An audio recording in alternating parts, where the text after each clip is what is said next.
Yo, yo, peace to the gods and goddesses. Back again with the vibes of the divine. I am the god Shango. Today, we diving back into that slime fest. We wondering, whose court is it? Glanville versus Love. Y'all let me know. So without further ado, let's tap in.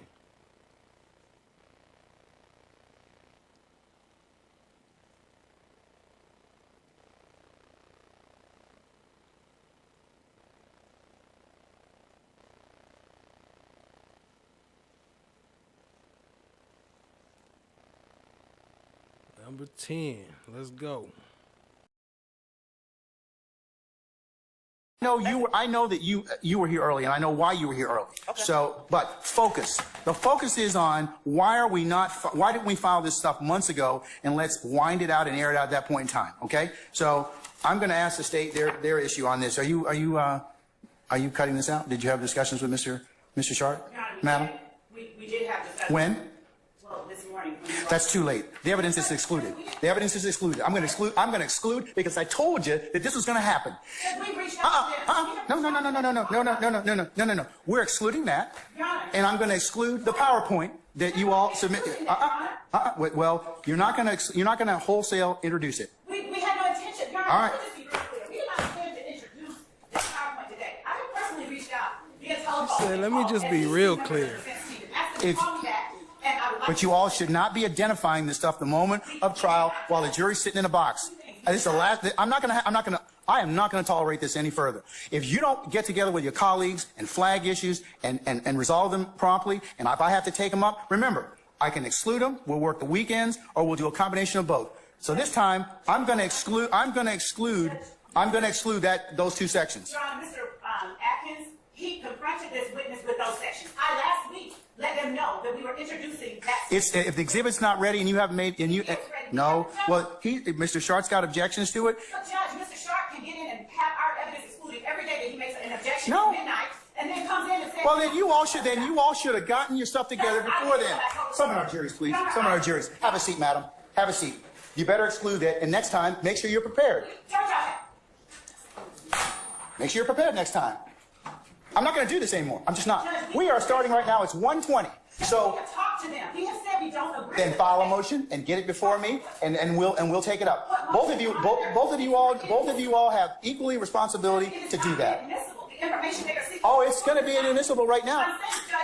You said to file a motion. There's nothing. I'm not going to have any more discussion about this, madam. I'm not. Yo, how is she still arguing? How is this even possible? Anybody else would have been got chopped off. I don't. Well, you know what? And I attempted to try to talk to them earlier this week. Well, then that's why we have to. The court punishes the state because the defense. I'm not punishing anybody, but but prior preparation prevents poor performance. Be prepared, Judge. That's why I sent them last week, a whole week and a half ago, 2 weeks. Your I'm Honor. not. Well, and I asked. I said I would like to discuss. Our jury's coming in, madam. Our jury's coming in. Have a seat.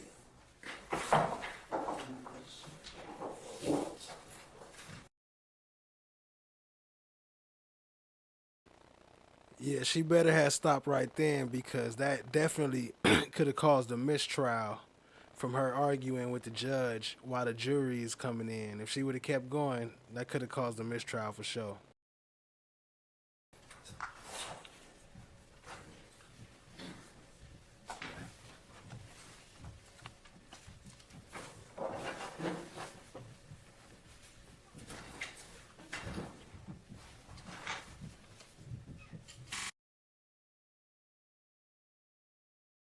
Indicated will potentially use interviews and proffers of Mr. Walter Murphy, which is what we're talking about, as exhibits at trial in the above referenced case. Then I wrote, Mr. Williams respectfully request that, I wrote, without Attorney Hudson, becoming a witness in this case, Mr. Williams respectfully requests that these portions and any other similar portions where non-testifying third parties make statements on the recording be redacted. This includes, I also wrote, any jail calls. The admission of any non-testifying third party at a proffer setting or meetings with the police violates Mr. Williams' constitutional rights and Confrontation Clause as well as inadmissible hearsay declaration. You granted the state today, and I'm not casting aspersions, when they gave the redaction, I was surprised.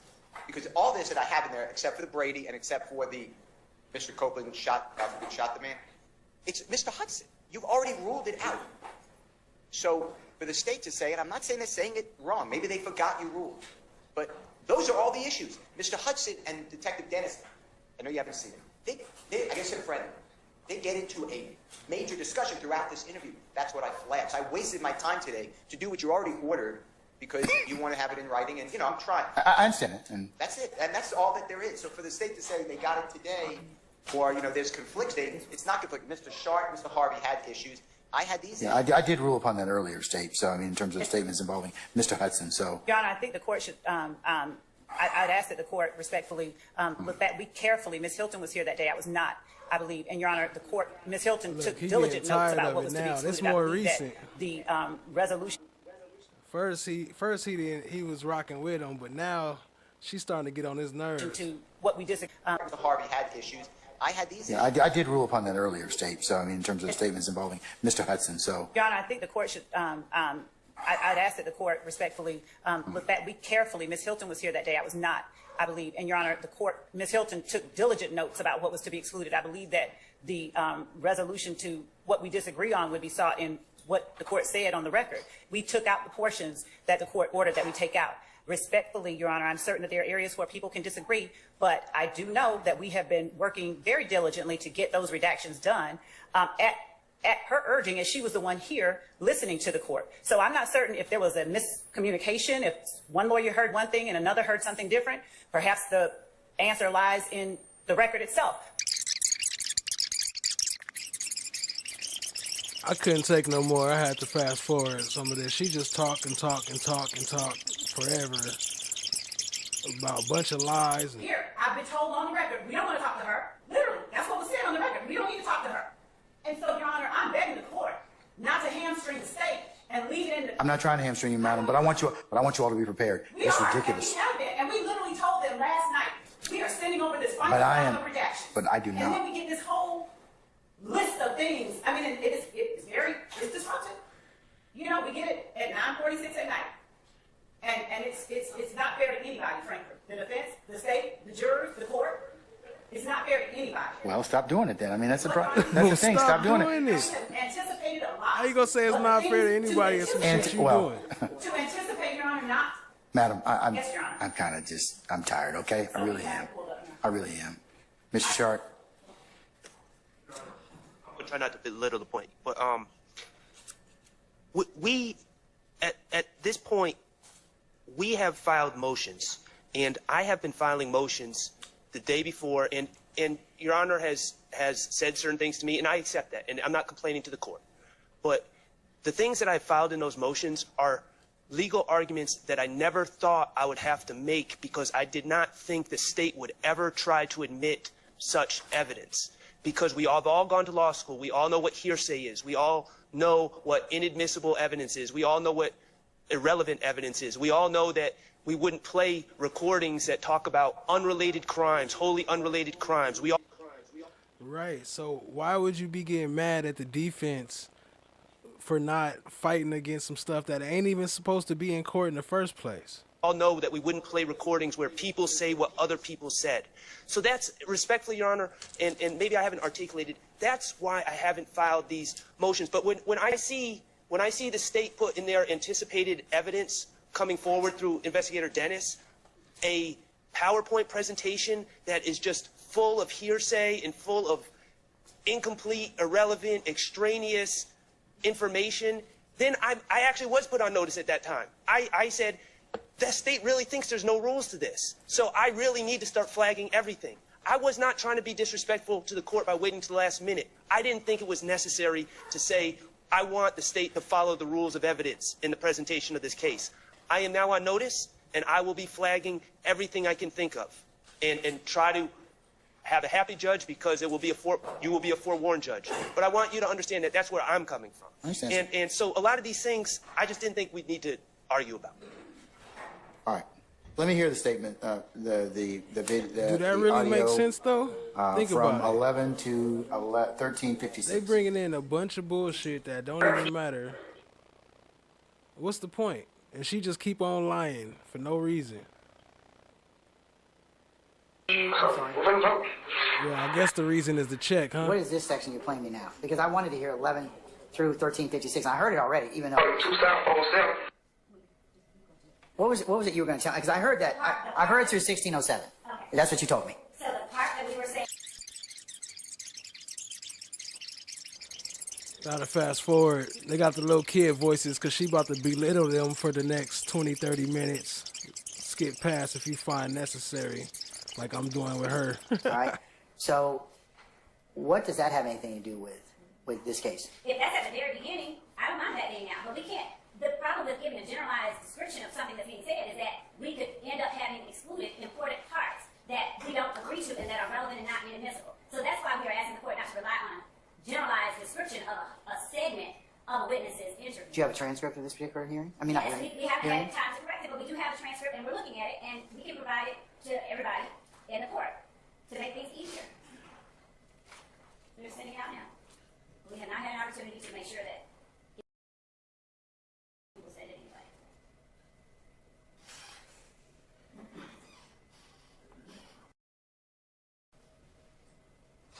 needs to be corrected, but So, well, what is that? well, here's the challenge.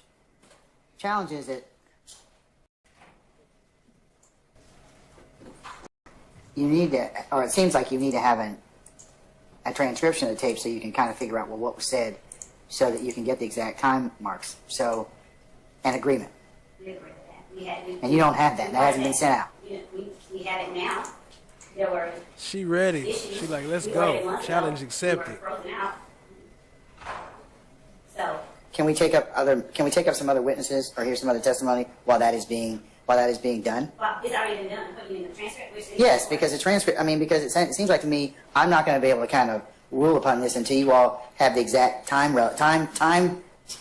or what is said, so you all can kind of say, okay, listen, we want to chop out from here to here. We agree. Here to here, we don't. And I can kind of then look at it from that perspective. Your Honor, if I may request something of the court, since we have had an opportunity to check it for corrections, but since we have a transcript that we can provide to the court and to counsel for the defendants, will the court require the parties to identify the portions, the segments, with the appropriate times that they come up, the specific lines in this 161-page transcript that they're asking to be taken out. Since they have already time-backed it, they should be easily able to find the portions in the transcript, even if the words are not always exactly correct, and at least give the state, some hours, so at least by 10 o'clock tonight, provide to us what specific portions they're wanting. My suggestion is you take that transcript and the two of you, that both sides sit in here, and you figure out exactly what you want to line out and what needs to be, what I need to rule upon. Because it sounds like you probably have some things that will probably be not in disagreement. There'll be a limited universe of stuff I got to kind of consider. But this is not fruitful. This is not a fruitful exercise. It's just not. So, Your Honor, what we can do, we'll do exactly as the court directs. Well, that's my suggestion. I mean, because you just talk and Because talk we were and asking talk that and talk. the court allow us to report a Makes little bit sense. earlier than the court had originally planned, so that if we don't hash it out right now, we can have the court make that decision before the jury even ever gets in the building. And, Your Honor, what I can do is, for the sake of moving things along, I can play portions beyond anything that we can agree on. I can play portions of it with the understanding that after the court makes a decision, we are either going to be allowed to go back and play that portion, or we'll just keep moving on without it. But this is something that can be dealt with between now and the time that our first witness is to report tomorrow. This is one interview that... Another question is, why is she pressing so hard for some bullshit? Like, if you had a real case, wouldn't you just be showing the evidence? Like, why are you trying to press so hard to pull in some shit that don't even matter? It will not stop the show. We can do what we need to do, and we can stay and we can go over this, and Will we can not stop report the as show. early as the court asks us to, and we can send a report of our ability to work through it to the court this evening, so the court is on notice as to what we were able to agree on and not. And we may even come up with a solution that's acceptable for everybody. I don't know, but we're willing to stay until it's done. Mr. Sharp, I saw you rise. No problem. Your Honor, two things. We have already identified those portions, but the other larger issue that I don't think you've identified them with they don't match. I mean, because theoretically, what you have and what Mr. Steele has and what the state has should all should all be in the same. Like the first one I heard, I didn't hear all the words. The second one I heard all the words. She turned them into little kids. But the larger issue, Your Honor, and I'm just speaking from my experience, generally when we've been dealing with prior inconsistent statements, in my experience, it hasn't been someone said something that the state feels is inconsistent, so they just put in a tape. It's focused. If Walter Murphy said the sky was blue, and then on the stand he said it was red, but he said it was blue to Investigator Gaither. Investigator Gaither, when you spoke to Walter Murphy on January 1st, 2023, didn't he say the sky was blue? And then that's how they get in the prior inconsistent statement. I don't really understand why we're playing just these lengthy tapes to impeach people, because it's not focused on the inconsistent statements. And that's why we're getting in Jacoby Hudson giving, friend talk between Jacoby Hudson and Investigator Dennis and all these other extraneous things, because we're not focusing on the discrepancies. And to me, that's what prior inconsistent. Okay, that's one thing, but the state says that the effect on listeners. So what's your take on that? That is irrelevant. That is not proper to be playing tapes of Jacoby Hudson, who's a witness in this case, But speaking. he's not a witness. He's not. Yeah, he's not a witness. That's what I'm saying. He's not a witness, and so I don't know why we would be playing tapes of him talking to anyone. For context, Your Honor, and we also. Well, I understand that the state wants to, but We confronted Mr. Murphy with a lot with his statement. I agree, but his lawyer statements, Mr. Hudson's statements aren't relevant. They're not. Your Honor, have encouraged, because this is how this has gone so far. What the questions have been to these uncooperative witnesses have been, did they tell you that you could get out of jail? Did they tell you this? So somehow or another it's okay that they make an issue out of what the prosecution said, and then we're not allowed to meet that with what he was told by his attorney in the presence of others, so it's not protected or privileged. It is absolutely relevant, Your Honor. It's not, relevance is obviously. I get that. Face right here. But it's very defined and targeted. Him talking. I should have put the laser pointers coming out her eyes. Sex crimes or shooting or whoever. That's not relevant. That's not relevant. And the court said exactly right. There are portions that we actually don't have a problem with excluding. We agree with the ground, okay, we'll take it out. But the portions, and that's why we need to go over, because the portions that we believe should not come out are the portions like that, where as opposed to, as the defense has intimated throughout this trial, people are being forced into taking agreements that they don't like, and the words of the prosecutors are somehow being made at issue. When a person is being encouraged to be honest, and they have every motivation to, Mr. Murphy got up here in front of this jury and he just, decided he was going to imply that he lied all the way throughout all of his interviews. It is very important that the jury understand what circumstances Mr. Murphy made these statements under, and who was doing what, if he was being threatened with jail time unless he talked, because that's the image that they're giving. And they are asking the court to exclude the state's relevant portions of these interviews with Mr. Murphy and detectives in this case with his trusted friend. If the court remembers, on cross, Mr. Murphy was asked about his relationship with his lawyer. And on cross, he was asked about whether or not Mr. Hudson paid his bond. So if they're going to be able to bring up things like whether Mr. Hudson paid his bond and how close Mr. Hudson was to Mr. Murphy, then the state should be allowed to introduce portions where Mr. Hudson is encouraging. Let's not forget the way Mr. Hudson was rubbing his thighs too, in the back of his back arm or whatever it was. Mr. Murphy to just be honest.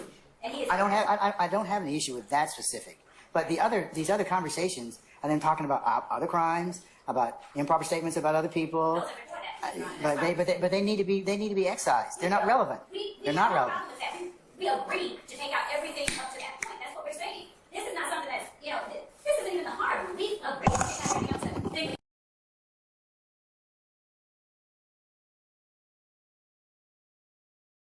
Okay, let me cover a couple of things before we deal with Mr. Steele's motion in limine number 50, which Ms. Weaver's already been included on, and I will include as the next court exhibit in order the email as well as the motion. Here's the problem, as I keep telling you all, and I try to say this as artfully as I can, but the challenge that we've been having thus far is that while you all are advocates and think that your position is one that you may be able to introduce evidence, if there is a disagreement, I have to take it up. The problem is that this evidence or information has... So listen closely. Is he talking to the prosecution or the defense? And why does he get so mad at the defense and bang on the defense? Existed in discovery for the longest period of time. And what irritates the court is that I have to keep stopping. It's not personal irritation or otherwise. It's just that I've told you many times before that this jury in the box, we should present and try and minimize disruptions. This afternoon, this morning, was an exercise in disruption. So, if you don't want me to exclude your evidence, then the 4-1 judge is a happy judge, means that you file something or you bring it to my attention way before the witness sits on the stand, and I have to kind of go through edits and edits. So, to that point, I mean, I can't make it any clearer. And you all are really trying to work yourselves into working on the weekend. Because that's the only way I'm going to be able to get through this stuff is that I'm going to have to excuse this jury, and we're going to work on the weekend to get this done. So be it. If that's what it takes, that's what it takes. But I can't keep stopping in front of this jury and taking up things that you all should have forecasted as a problem. What do I mean by that? I'm going to get representatives from the state of Georgia. Judge, we're going to go ahead and introduce his PowerPoint or whatever. We have some concerns. We brought them to the defense's issue, and here's the things that we were not able to work out. Because remember, you all are seasoned advocates. This is not your first trial. It's not like you don't know what you think is going to be admissible or not. And if you're uncertain about it, that's why you file a motion in limine. The defense has done so on many occasions. But you all drive the train in this, because if you don't present it, then a lot of times they won't know that there's a problem. Or, as I mentioned earlier, the exhibit changes or you add additional things. Exactly. And they don't have the opportunity to take it up. Exactly. That's why I'm telling you that it's a problematic issue. So, I mean, the prosecution. That's what I mean by being forewarned. If you don't talk to your opposing side about this, that's where you're going to run into problems. Because I'm just going to start saying, well, if you haven't talked about it, it hasn't been presented to me, and the jury's sitting in the box, I'm going to exclude it. At this point in time, I am very frustrated, to say the least. And I'm just telling you that being forewarned is more than just 10 minutes before we go out, or coming early or staying late. There are some 30 people who have to get in this particular spot in one time. And I can't blame you all, and I won't blame you all, because the law doesn't prevent me to do that, for not being in the proper place and space you're supposed to. And there are a lot of things that happen, because all of us have... Look, as he's saying, I can't blame you. Now he's about to blame him. And the court is very sensitive. Having been a trial advocate going from courthouse to courthouse, parking lot to parking lot, I understand what it takes to get in this courthouse in the morning. But you all have to be here a lot earlier. And you need to be sitting in your places. We need to be waiting on them. Shouldn't be waiting on you. There are at least 6 sets of lawyers that have to get here. And you all should not be just sitting down when I get here. If I tell you to be here at a particular time, please be here and be in place so that I can go ahead and start. What do that got to do with Ms.Love bringing in shit at the last moment? He trying to blame the defense like it's their fault for coming in court late, which they wasn't even late, because he's saying by the time I sit down. Because we eat up time that way. And, I mean, I just don't know what else to tell you all, but I'm trying to be as patient as I can, but I'm at a loss for words at this point in time, because I have said this over and over and over again. So if you don't want to see contempt, if you don't want to see contempt, look, now he threatening the defense for a late response to a video that the D.A. didn't bring in until late. Like, they bringing in late shit, but he gonna threaten the defense and to hold them in contempt.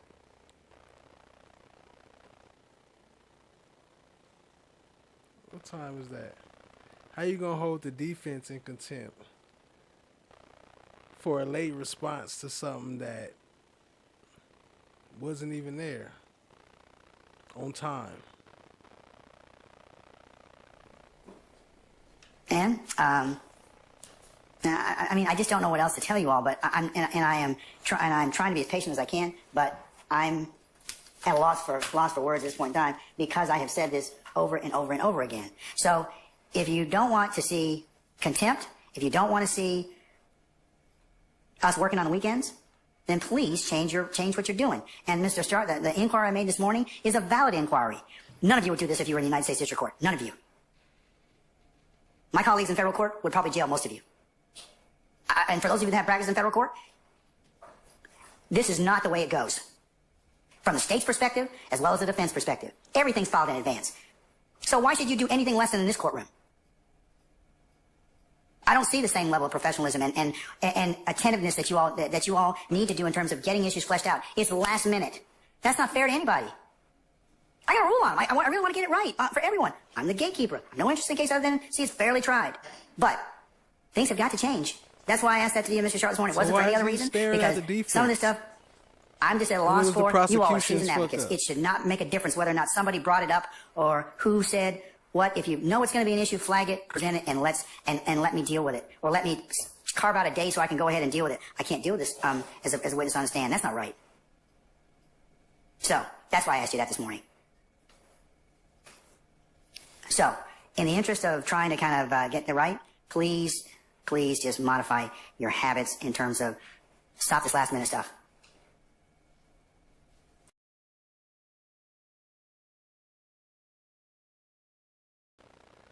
Then they let Ms.Love come back in and waste more time with some more bullshit.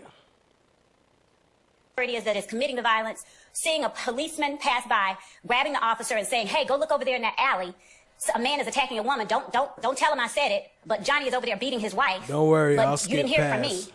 So, But go help the wife while Johnny is beating the wife.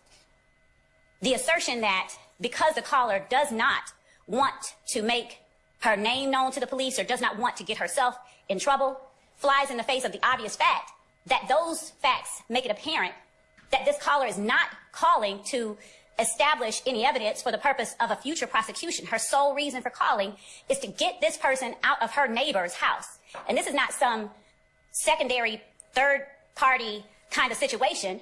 The caller herself has experienced her neighbor coming to her in a panic.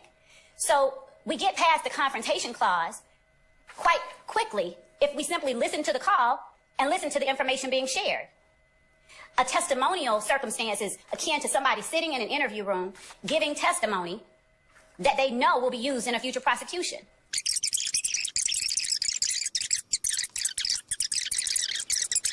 talk about wasting time, but she could just talk for hours and hours about some bullshit.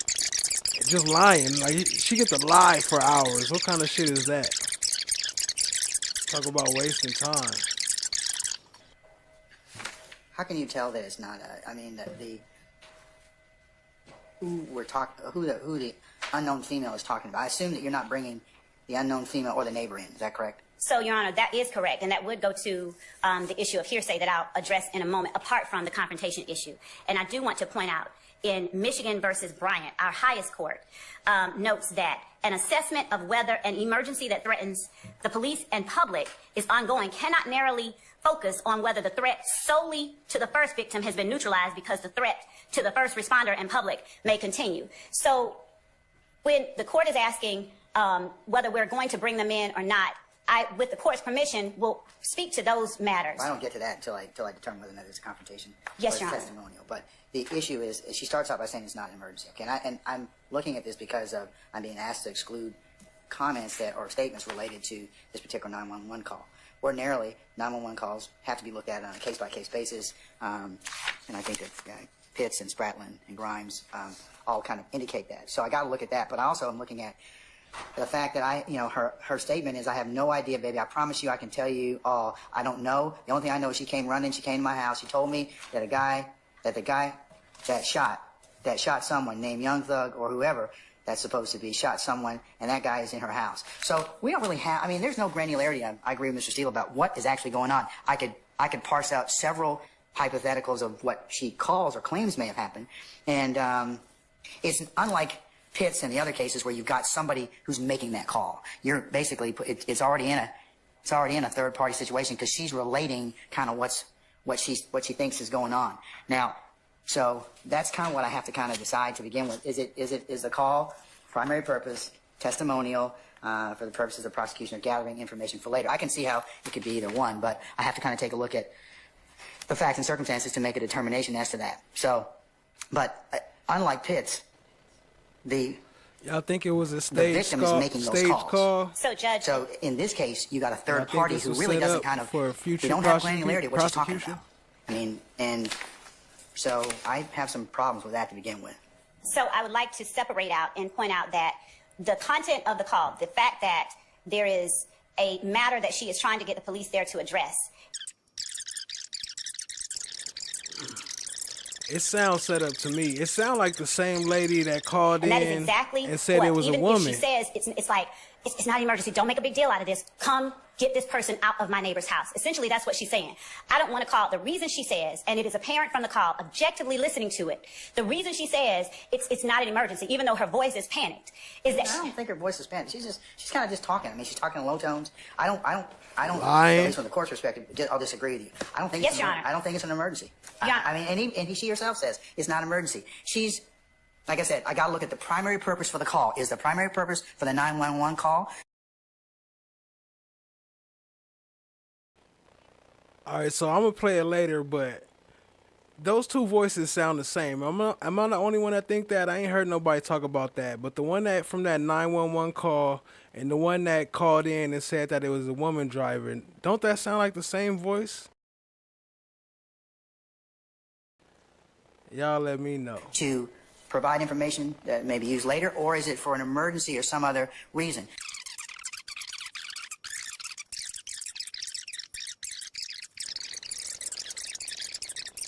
She just when she talking called, and talking. she's saying, I'm not calling. The call don't even prove nothing. To set this up in any future way, but I need you to come get this man out of this woman's house. All right, let's put a pin in that. Move on to the. Do you believe if I do find it's to not set this up in testimony, no future. how are you going to overcome, or what hearsay exception does it fall under? Because it's clearly hearsay. Two hearsay what, exceptions. What exceptions do you have, and also how do you deal with the fact that you have no known speakers, you don't have any declarants, Two. and you've got basically you've got double hearsay. Double hearsay. Double hearsay. So. And of course, Your Honor, in 24 Triple hearsay, 'cause 805, ain't neither one of them here. The new evidence code specifically addresses hearsay within hearsay. So it's not like a taboo subject. Hearsay included within hearsay shall not be excluded under the hearsay rule if each part of the combined statement conforms with an exception to the hearsay rule. So let's start with the internal hearsay, if you will.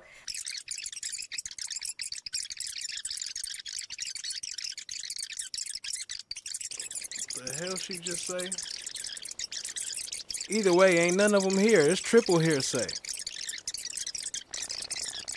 Ain't nobody here to swear in. If someone called you and including said those very same words to you, if a neighbor of yours called you and said, oh my God, Sally across the way just called, she just came over here panicked, and now she's in the house and she's not answering. She just came over here. She said this guy that just shot somebody is in her house. I'd ask Your Honor, what would Your Honor think? And what would Your Honor do? Would Your Honor consider that call from your neighbor one that the neighbor is making to establish some future prosecution? Or would Your Honor immediately go and try and gain help for that person?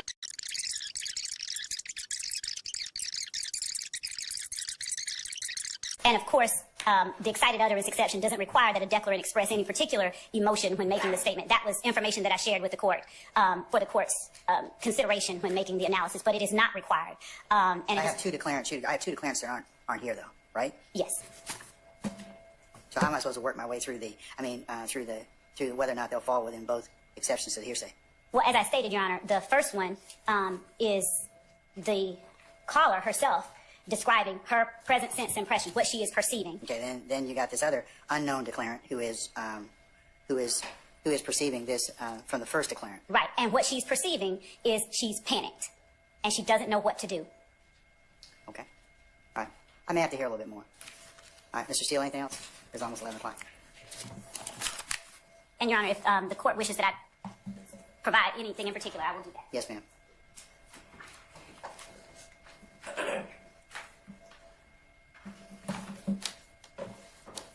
Provide. Okay. All right. I may have to hear a little bit more. All right, Mr. Steele, anything else? It's almost 11 o'clock. And Your Honor, if the court wishes that I provide anything in particular, I will do that. Yes, ma'am. Whoa, whoa, whoa, whoa. And Your Honor, if the court wishes that I provide anything in particular, I will do that. Yes, ma'am. Whoa, whoa, whoa, whoa.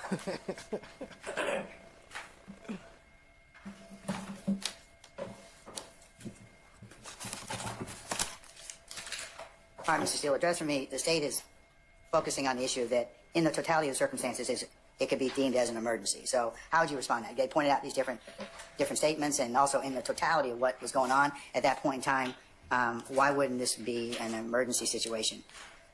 The state's recitation of facts are not accepted. Well, I'm just looking What at y'all think, family? Transcript you gave me, in addition to what the state's proffer is. So I think some of the statements in here would be indicative of somebody who's BS. trying to kind of, who may be experiencing or making a call for an emergency situation. I'm just asking you for the argument. So what would you say about that? First of all, without conceding anything. how the information comes that young Thug was shot or shot someone, We have no idea, because that's supposedly at another time, and there's no evidence that there was a shooting in the car.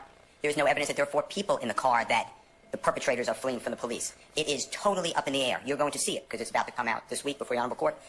There are 3 people in the car. There are some people say 4. Some people say 3 people are men. 1 person's a woman. There's a woman driver, yet we have the actual person who was apprehended is a man driver. His name is Adrian Bean. Some people This say is 5. a total fight, quote unquote. And the only person who is on any 911 call, to answer your question directly, saying anything about Young Thug, is this call.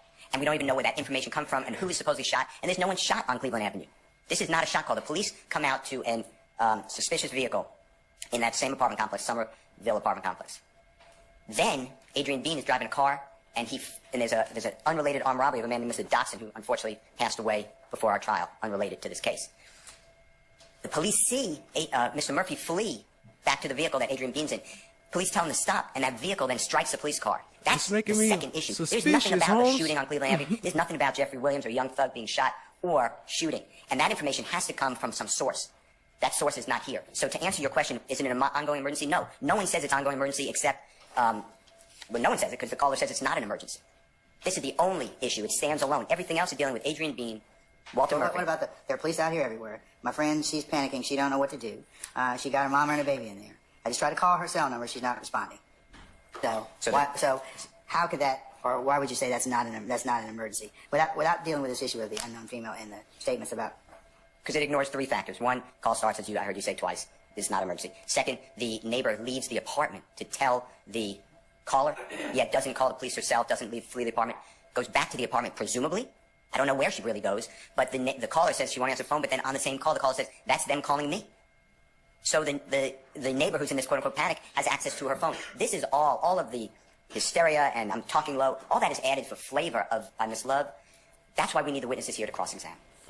So I'm not conceding that it's an ongoing emergency because I'm taking the caller for what she said. All right. Give me a few minutes, folks. Okay. Thank you, sir. I'm going to be in recess. Look, you got to find a way to. Okay, counsel, here's what I'm going to do. I need to hear a little more fight context. for the prosecution. So I'm going to defer a ruling on the issue for the time being, and then I'll make it. Before in such a time for the 911 call to be proffered, I'll then rule upon it at that point in time. Okay. All right. Basically, he's saying, I got to find a way to find it in. Just give me a little more time.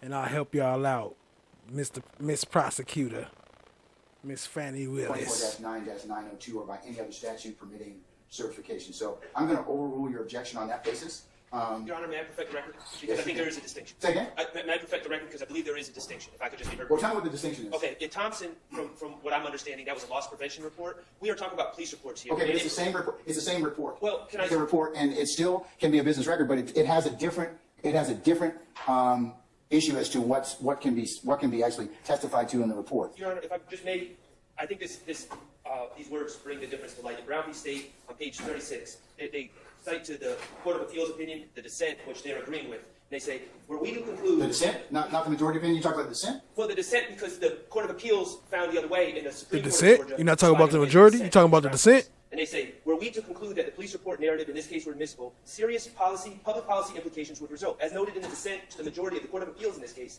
if the majority is correct on this point, a major alteration in the administration of our system of criminal prosecutions may result. Because almost all prosecutions are based on incidents in which there are witness statements are taken, and those, along with the police officer statements, are made part of some police agency's reporting system. It is reasonable to expect that in the future, it might be the rare case in which the witnesses actually come to court to testify. So what they're saying in Brown is if we just let in police reports under the business record exception, we don't even need live witnesses anymore for trials. Why would you? You can just put in the reports as business record exceptions, as an exception to the hearsay rule, and we would do away with all the necessities of a criminal trial, including live witnesses. And that's all I'm saying with crime scene tech Stewart is, sure, the state can bring in these photos and the documentation, but crime scene tech Stewart should be providing a live testimony for that, not some police report that was created in the Brown case. And I just think it's another or witness. It can be the crime scene tech and or the detective that did, in this particular circumstance, who authorized all the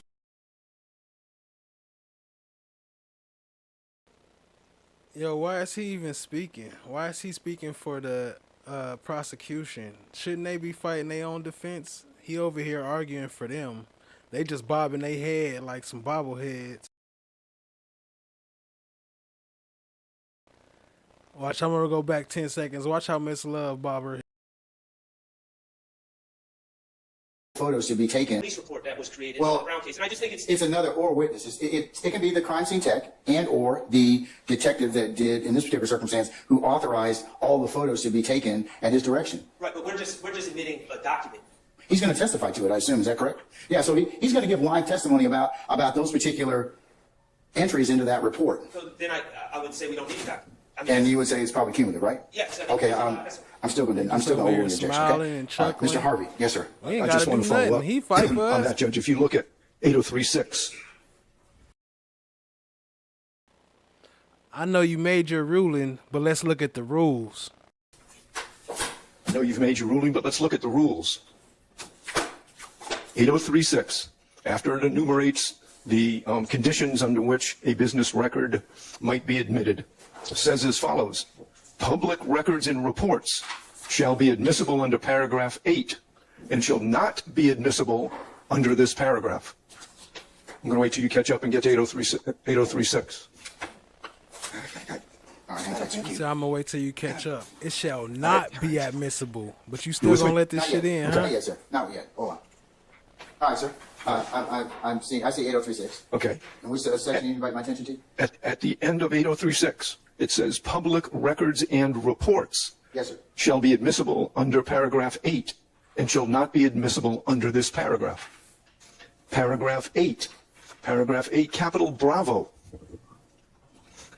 says, You just learned that, didn't you? says, I'm smiling, I'm patting myself on the back. Okay. Says, matters observed pursuant to duty imposed by law, as to which matters there was a duty to report, excluding, however, against the accused in criminal proceedings, matters observed by police officers and other law enforcement personnel in connection with an investigation. It's specifically excluded 836 and 8038 capital Bravo. Specifically Thank you, sir. excluded. But he going to find a way to get it in there, though. The court would invite counsel to take a look at Kamasuko again. We covered that last week. 362 Georgia Appeals 262 Georgia Appeal 276. And this is another CAD report. And for that reason, our coverage of that case, I will exclude the narrative section of this particular CAD report and otherwise admit States 285 Yankee over objection. All right. Anything else? Mr. Steele, did you rise as well? Did you want to be heard on this issue? I want to just ask court to weigh in on 24-8-8038. So you've done that already? Yes, sir. Mr. Harvey? Yes, sir. That is paid. Which one are you talking? I'm sorry. I emailed this morning. Look, you see how he just cut him off from that? It's specifically excluded. He said, I'm going to include it. You got anything else? Matter of fact, Steele, you got anything? And just cut off, old boy. Like, that's enough of that. You gonna get me in trouble. And the exhibit number. Can you tell me what time you emailed that, sir? Okay. Your Honor, at 6:26 this morning, I addressed it to this honor. I said, good day to all, then I skipped 2 lines. I said, Your Honor. Okay, I'll include that as the next court's exhibit in order, since we're discussing it. It references that there are arrest records, booking photos, driver's license, police runs from Mr. Williams, and same impermissibly places bad character in evidence, and he objects to this under 401, 402, 403, and 404A, and he asked to inquire about this one is right. Is this witness going to refer to anything such as that? No. Okay, so it's not right quite yet. When is it going to be, when do you anticipate it becoming Why she say no like right that? for She don't even consideration know what they through the talking witness about. that it's going to be testified to? Judge, I have to know which specific exhibit, if Mr. Steele has that handy. I believe that we have provided him exhibits with numbers on them, so if he could just let us know which exhibit. Okay, just, or even the number of the slide on the PowerPoint that we've provided You to already him, so that we said could no, know didn't you? exactly what, because generally speaking, we don't intend to get into, we wouldn't introduce anyone's criminal history. That's wrong. That would be- So anything else that he's objecting to, we'd need to know with more specificity what he's objecting to, since we have at least provided him a way to identify it for the record. Okay. Mr. Steele, can you? Okay, yeah, all right, okay.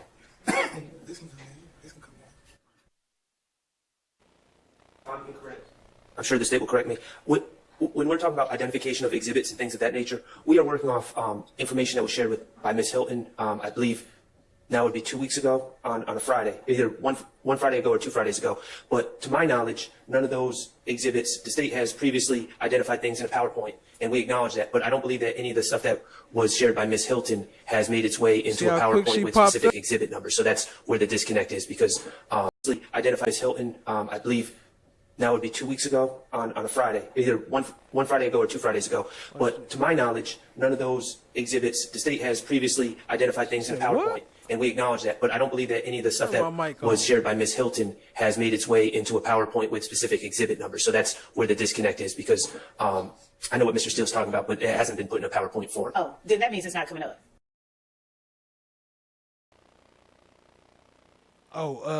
It's not coming up. It in is the next coming week. up. We presented each week a PowerPoint of exhibits with our exhibits labeled. So that not only is it not right, I can't say without more specificity as to which exhibit or what he's talking about, who's intending to introduce that piece of evidence through. I don't believe that his email this morning specifically.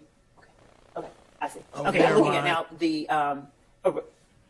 the one labeled. Oh, okay.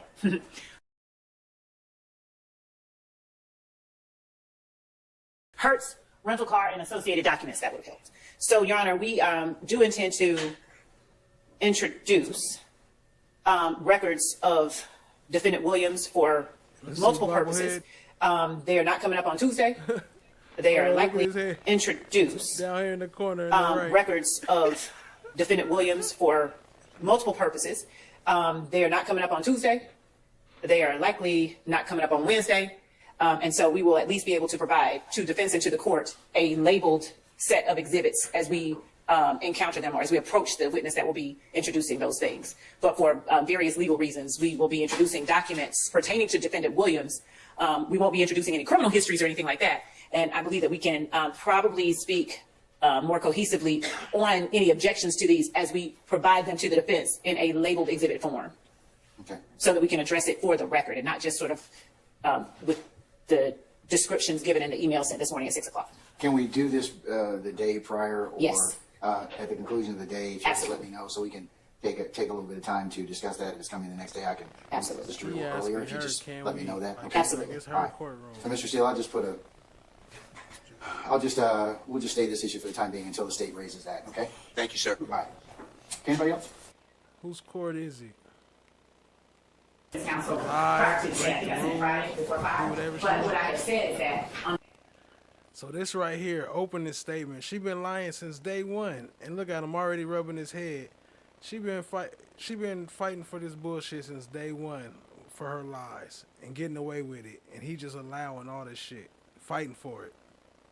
The day that Shamel brings his, I'm sorry, Jamari Holmes, my apologies to the court and to the family members here. What I said was that on the date that Mr. Holmes was gunned down, 12 hours after that murder, Mr. Ryan posted on his Instagram account, I bet YSL makes the news. And what I endeavored to say to the jury, that the evidence will show is just that, that they were advertising and representing and hosting on behalf of the gang itself immediately after the murder occurred. And these are elements that the court, I believe, will hear from detectives and evidence. These are things that the court has said jurors and the court should look to in determining whether something is done in furtherance of a gang. And so I would ask the court, I can take it out as the court instructed. I would ask that the court allow me to make reference to it. And thank you, Your Honor, for your time. Mr. Williams? Oh, sit down, Mr. Adams. You just wait a minute. All right, Mr. Williams. We don't want to hear you. What's your response, madam? That the court already ruled on that, saying that you would bring it up as it comes forth. You stated that they couldn't use it in the opening, and I would just ask that the court use their instruction and make the state follow the instruction that the court already gave. Okay, but it may not be what I think that Ms.love is saying, Mr. Williams, is that the evidence may not necessarily be intrinsic. It might be for another purpose. It's what they expect the evidence to show. So, but here's the issue that kind of I'm disappointed as the court. You all could. We've had months and months and months. Hold on. You seen her head movements? He making claims of what he believed the state is doing, but he wrong about that. He making claims that's basically a lie because the state is not doing that. They doing the opposite, and he fighting for the state, and he don't even know what he talking about. That's why she made that face. Just watch what's going on here. Ah, damn it. 41. I gotta restart it because it froze, but just watch what's going on. She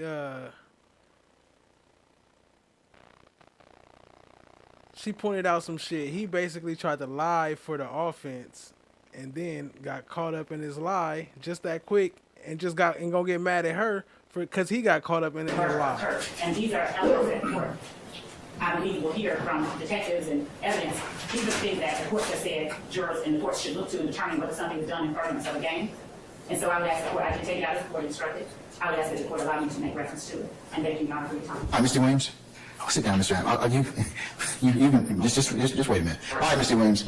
What's your response, madam? That the court already ruled on that, saying that you would bring it up as it comes forth. You stated that they couldn't use it in the opening, and I would just ask that the court use their instruction and make the state follow the instruction that the court already gave. Okay, but it may not be what I think that Ms.love is saying, Mr. Williams, is that the evidence may not necessarily be intrinsic. It might be for another purpose. It's what they expect the evidence to show. So, but here's the issue that kind of I'm disappointed is the court.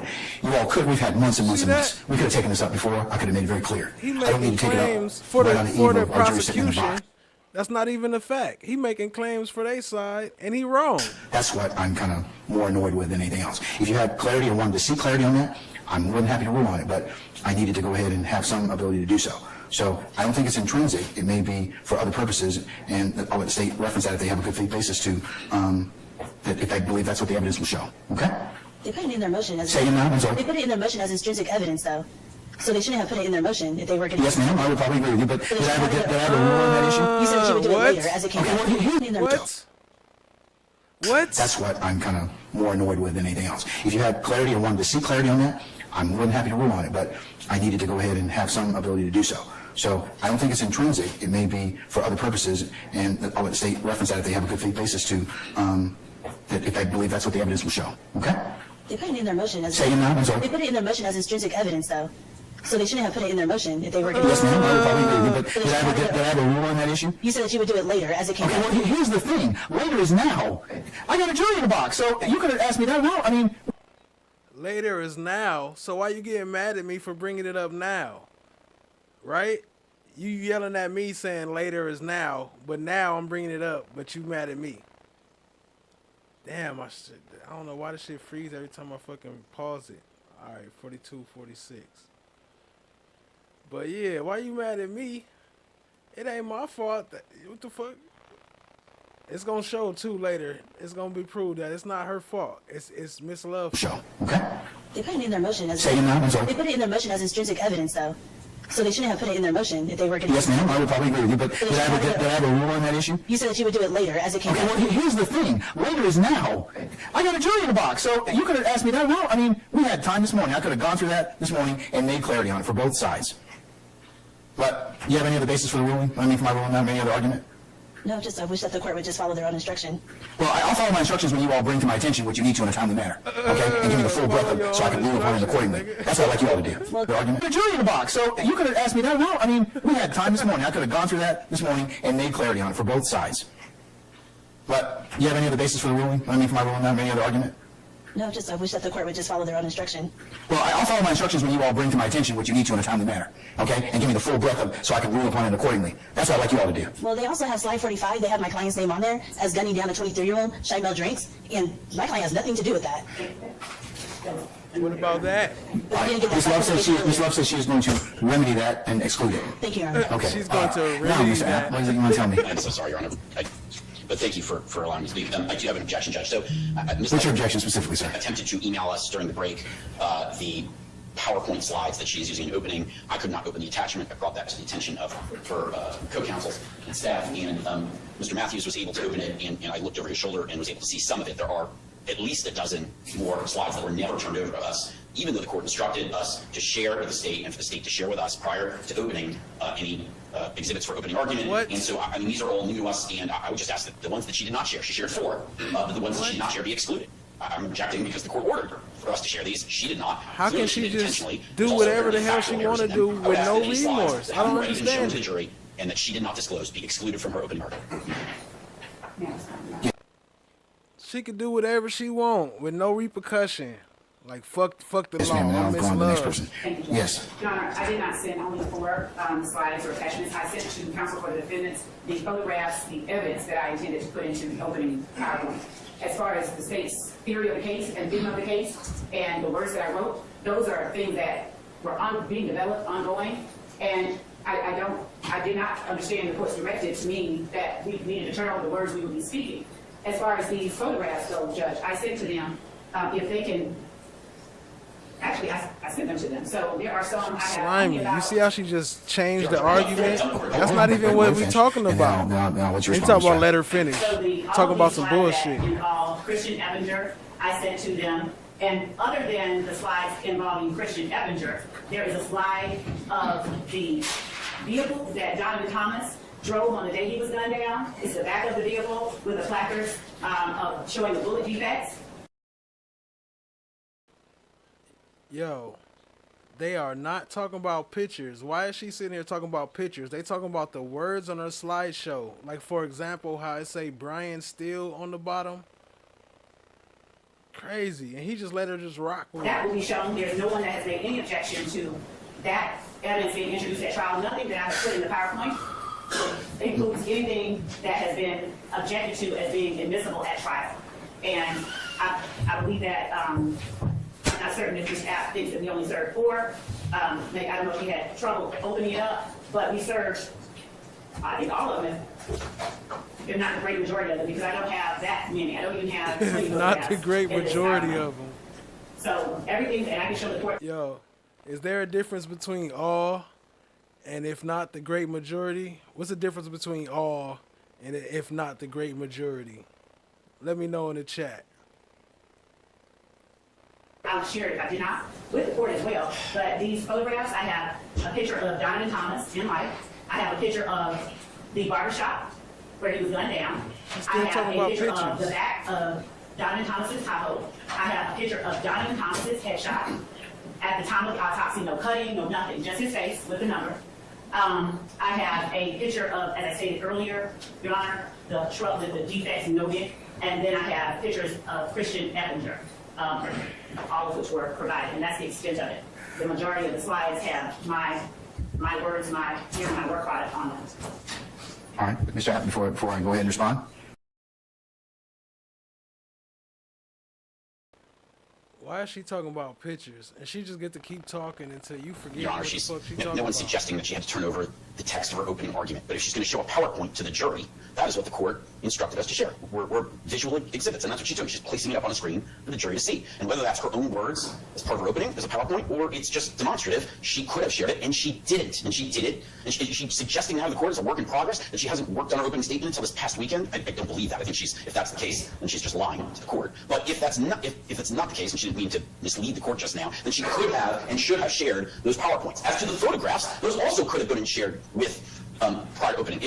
No one's suggesting they're not admissible at trial. If they're admissible, she can admit them at trial. But to show them to the jury now is part of her opening that violates this court's order that we were supposed to share our exhibits for opening prior to trial, which she did not do. So I think they should be excluded from the opening, and if she wants to introduce them later as evidence during the course of the case, then so be it. But I think there is good grounds for this court to, and Your Honor got upset because these issues could have been handled. They didn't have to wait until now. This is wasting time while the jury's waiting. Your Honor's right. And it's not our fault. It's her fault for not doing what the court instructed. And as a result, the appropriate and reasonable remedy is to prevent her from sharing any of these slides with the jury that she did not share with defense counsel prior to today. Whether they're evidence or whether they're text as part of her opening. All right, Mr. Matthews. Yes, Your Honor. We want to on the court. I'd like to direct the state's attention to slide 15. In slide 15, the third bullet point, it references October 1st, 2020, in terms of that quote from the text message. In the indictment, Your Honor, if you look at Overt Act 102, that's where that particular quote comes from, Overt Act 102. In Overt Act 102, the date of that alleged text message was March 12th, 2020, not October 1st, 2020, as in the PowerPoint presentation. So number one. Number two. So she could just lie, huh? In the indictment. Hold on, so she could just clearly lie in her opening statement, like when it first started, and it's not a problem. That's no issue.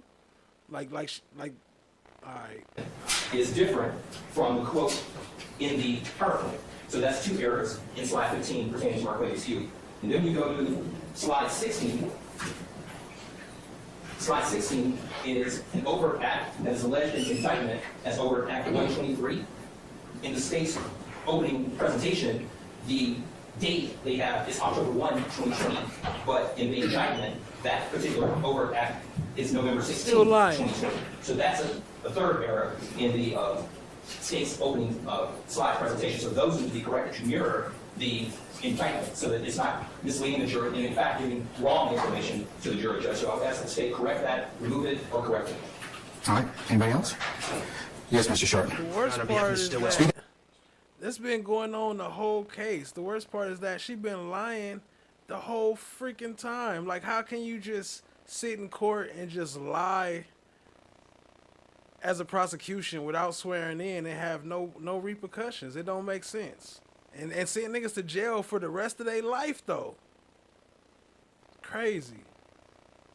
Yeah, please. On behalf of Mr. Stillwell, slide number 47, it suggests that Mr. Stillwell is still committing crimes on behalf of the gang even after being indicted on these charges. We began to discuss intrinsic acts and other unindicted allegations last week, but we did not get through it, and my understanding was that anything that you had not ruled upon, we were not supposed to reference or discuss in opening statements. So those are clear references to unindicted charges that we did not get a ruling on its admissibility yet, and I would ask that that just be taken out of the presentation and no mention be made of those. Anybody else? Yes, Mr. Steele. Thank you, sir. If you would look at also number, I'm looking at it now, 48, 49, 53, 54, and 55. That's your prerogative. That's within your zone. That's law. Yes, Mr. Steele. What did it say? Get a ruling on its admissibility yet, and I would ask that that just be taken out of the presentation and no mention be made of those. Anybody else? Yes, Mr. Steele. Thank you, sir. If you would look at also number, I'm looking at it now, 48, 49, 53, 54, and 55. That's your prerogative. That's within your zone. That's law. Would the court allow Mr. Steele to repeat those slide numbers? Because what I think that he's referring to is something that I placed in here that the court said during its preliminary instructions to the jury. And it was regarding the court has not. Something I placed in here. And all that I did was put What on she the slide mean? I placed in. What she mean? Something I placed in here. Your zone. That's law. Ain't you supposed to already exposed all this? To repeat those slide numbers. Because what I think that he's referring to is something that I placed in here that the court said during its preliminary instructions to the jury. And it was regarding the court, as a matter of fact, it was the last thing that the court said. And all that I did was put on the slide, judge's law. In terms of what slides are you talking about? Mr. Steele again? I have 48, 49, 53, 54, 55. So 49, 48 through 55? Excluding, so 48, 49, but then skipping to 53, 54, and 55. 48 and 49. Your Honor, may I share via Zoom the slides that Mr. Steele? I will, yes, please. Thank you. And you said Mr. Steele is at 45? Just share the presentation, please. Just share the whole damn thing over here trying to be slick.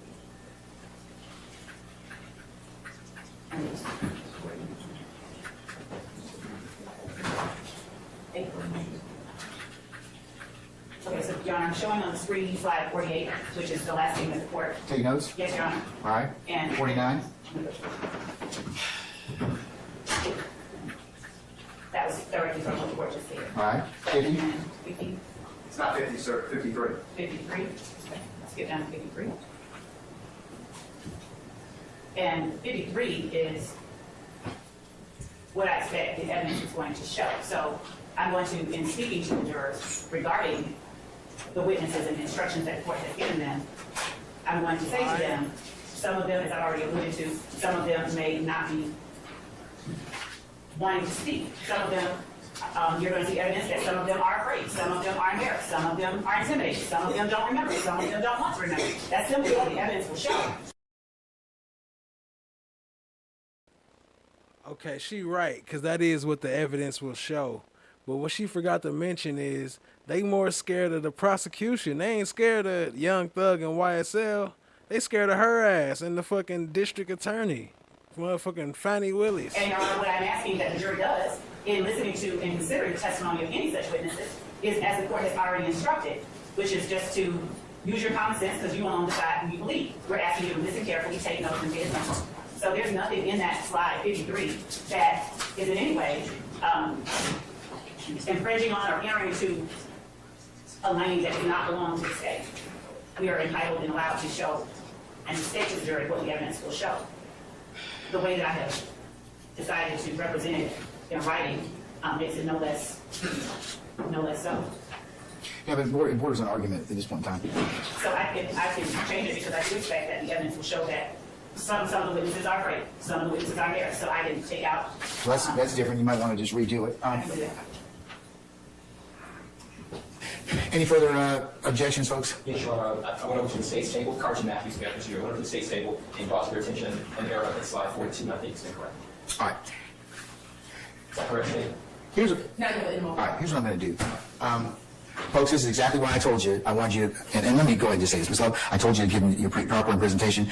This is why you give it to them, so that they can get errors and they can also figure out if there's something they object to. So, He tried to slide that, this is Ms.love. He tried to say that real quick. He talking to Ms.love. Again, blaming it on the defense. Objections, folks? Yes, Your Honor. I went over to the state's table. Carson Matthews got this year. I went over to the state's table and brought to their attention an error in slide 42, and I think it's incorrect. All right.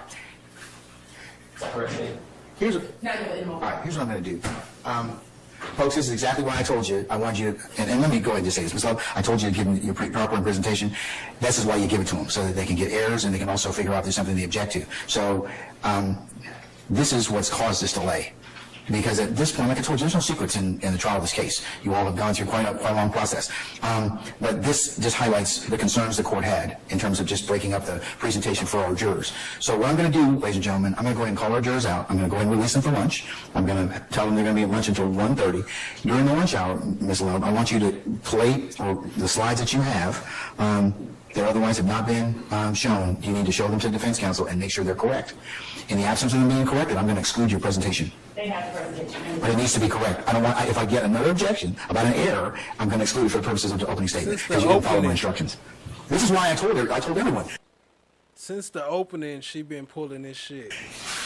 Yeah, they need to get. And the defense needed to give you their opening statements and the things they wish to use during their openings as well, because we're having interruptions and delay, and that's what I wanted to avoid for our jurors. That was the reason I told you all to do that.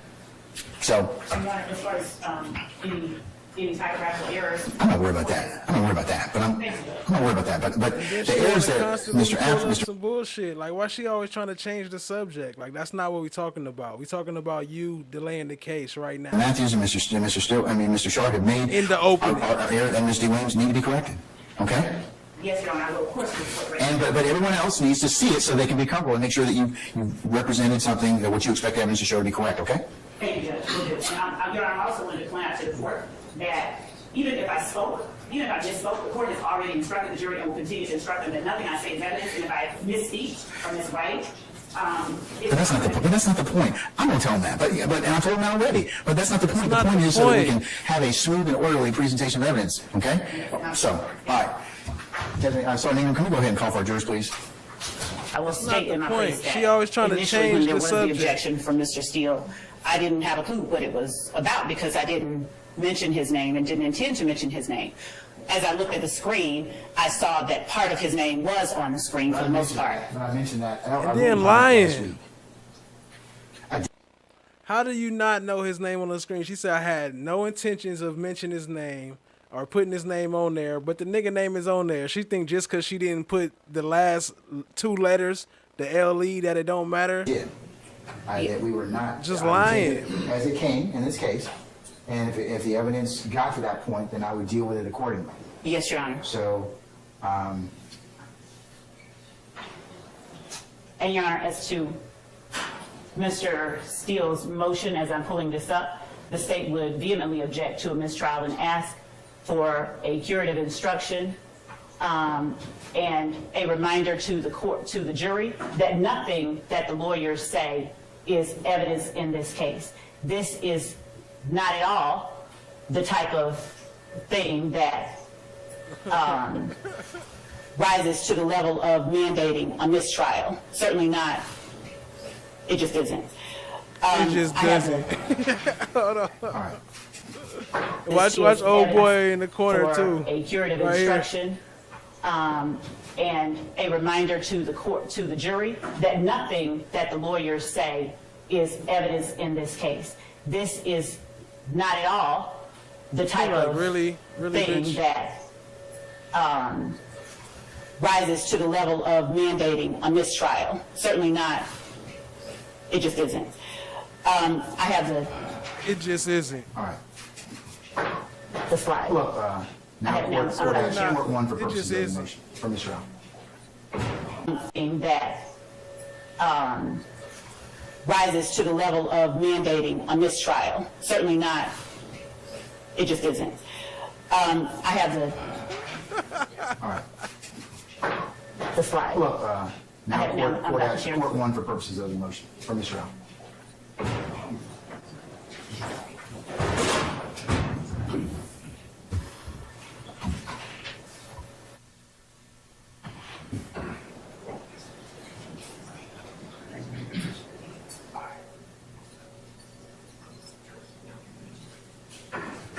All right.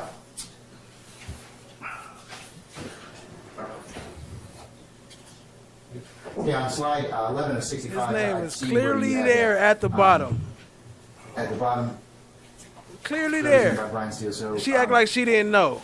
We can leave that for the time being. Leave it for the time being because it is what was it was up. I'm going to deny the motion for Mr. Mr. Steele, but I will go ahead and give a curative instruction to our jurors at this point in time. So. Your Honor, I'm supposed to ask for a re-occur to the court for my Mr. Steele. The next process goes on. I'd like you to do me a courtesy if you would and allow me to do that now and preserve the motion for Mr. Steele. You made your motion for mistrial and the basis, and I'm going to mark the whole state's presentation as court one for the purpose of your motion, and it'll go in as stated. I have two other issues I'd like the court to just take up. One is just remember, I know you rule on it, but the state said earlier today that Mr. Williams is contacting through parties that they don't know to pay for other people's lawyers. So I think that couples with that exhibit. And number two, I'd like the court to now order prosecution to give me and anyone else who wants to see it. I need to see respectfully what you ordered last week, all of the displays of the state of Georgia that they have not given to us. So What do you mean by what displays are you talking about, Mr. Steele? I never saw that. I never saw the wolf. I never saw you ordered all. I gave all my displays. I gave everything. The same. I got from the same. Are you talking about using for opening statements, sir? Of course. Okay. Should be done. All right. All right, Ms.love. Yeah. Thank you, Your Honor. Two matters, Your Honor. One, the first thing that Mr. Steele has requested of the court regarding the representation that the state made about other YSL members contacting You know how you know when Ms.love is lying? Because her mouth is open. Jeffrey Williams for representation is absolutely and has always been a part of what the state expects will show at I'm trial. going to deny that portion. But to Mr. Steele's point, I already made that issue in terms of his particular involvement and anything you need to let me know prior to that, and I need to rule upon it, and also subject to foundation. Just like this. So I assume that what you told our jurors is what you expect the evidence to show? Yes? Yes, All right, so absolutely. I'm going to overrule that part of his objection. What about the last thing you mentioned? And Your Honor, as to the court's directive that we turn over anything or any exhibits or photographs, that was my understanding of the court's directive that we expect to show an opening statement. As a matter of course, I can again reiterate the fact that it was an inadvertent omission to leave Mr. Steele, at least part of his name, on I got here. that, but he's talking about How can she say it's inadvertent when his name was clearly right there? And you know how many times they read over this stuff? Is there anything else you're going to use in open you haven't shown to the defense counsel? He's telling us. Well, I said that. I told you to do that a week ago. Because here's what I told you was going to happen. I've got a jury that's out right now that's being interrupted. And Mr. Williams, you should have made your motion or should have told me about that an hour ago or when you found out about it. Not hijack me at the bench about that. Look, You did what you had to do, but I'm not happy about that. Yelling at the defense again because he mad at what they do. About any of this. The prosecution. Because this is things you should have made the defense counsel. He's telling us. Well, I said that. I told you to do that a week ago. Because here's what I told you was going to happen. I've got a jury that's out right now that's being interrupted. And Mr. Williams, you should have made your motion or should have told me about that an hour ago or when you found out about it. Not hijack me at the bench about that. You did what you had to do, but I'm not happy about that. I'm not happy about any of this. Because this is stuff we can take care of before our jury comes in. And that makes you all... Oh, no, he said, you should have told me about that an hour ago or when you found out about it. Hell no. An hour ago? Really? What you expect me to do an hour ago? Not hijack me at the bench about that. As far as the state's theory of the case and vision of the case and the words that I wrote, those are things that were being developed ongoing. And I did not understand the court's directive to me that we needed to turn over the words we would be speaking. As far as these photographs go, Judge, I said to them, if they can, actually, I sent them. Should just be lying. to mention his name. As I looked at the screen, I saw that part of his name was on the screen for the most part. But I mentioned that, I ruled upon that last week. Right. I did. That we were not. Last week, as it came in this case, and if the evidence got to that point, then I would deal with it accordingly. Yes, Your Honor. So, and Your Honor, as to Mr. Steele's motion, as I'm pulling this up, the state would vehemently object to a mistrial and ask for a curative instruction and a reminder to the court, to the jury, that nothing that the lawyers say is evidence in this case. This is not at all because what they say the is type a bunch of bullshit thing that rises to the level of mandating a mistrial. Certainly not. It just isn't. I have the. It just isn't. Certainly not. It just isn't. Now, court one for purposes of the motion for mistrial.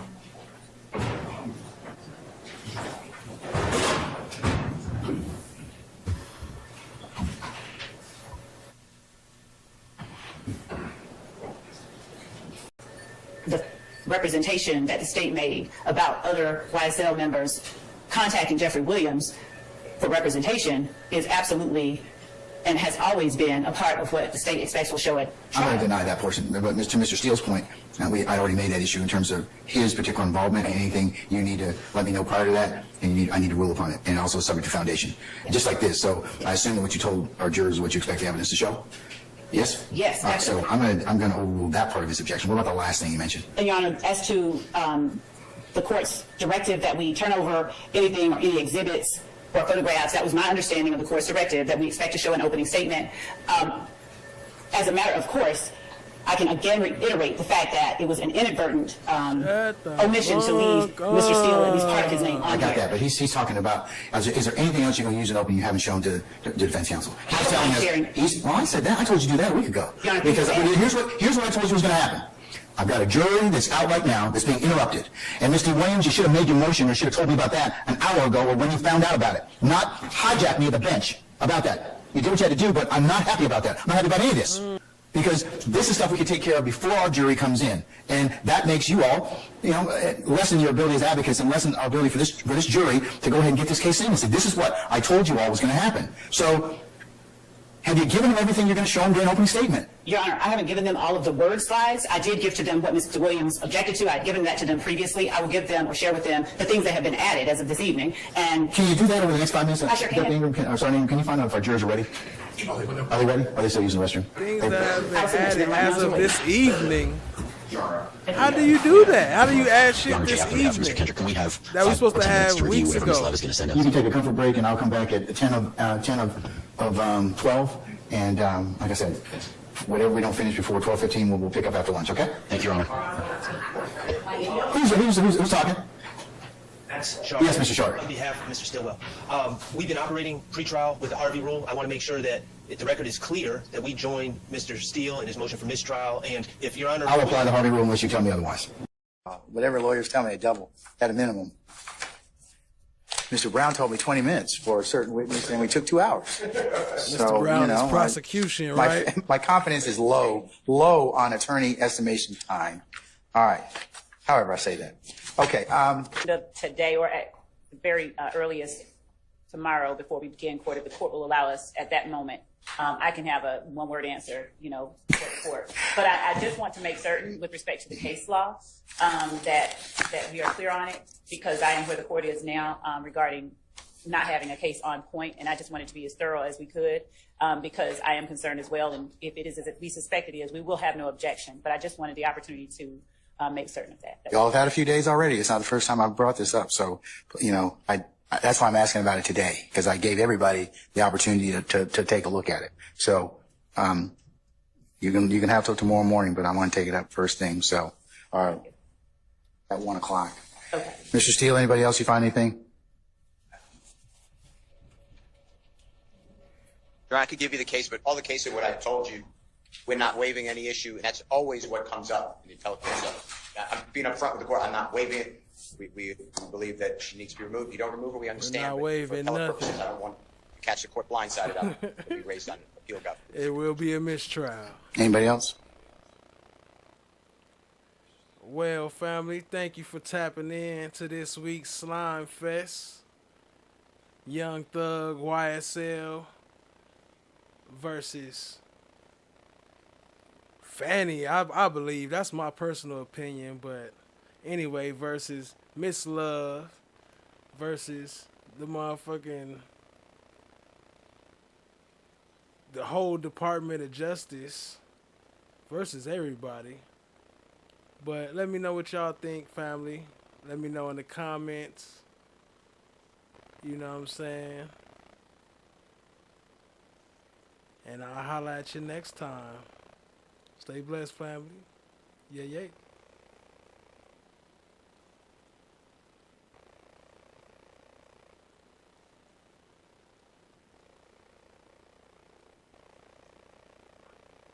I'm gonna check y'all messages on my way out. See if y'all left anything. That's cold if y'all ain't leave nothing. Y'all can leave a message or something. I'll holla.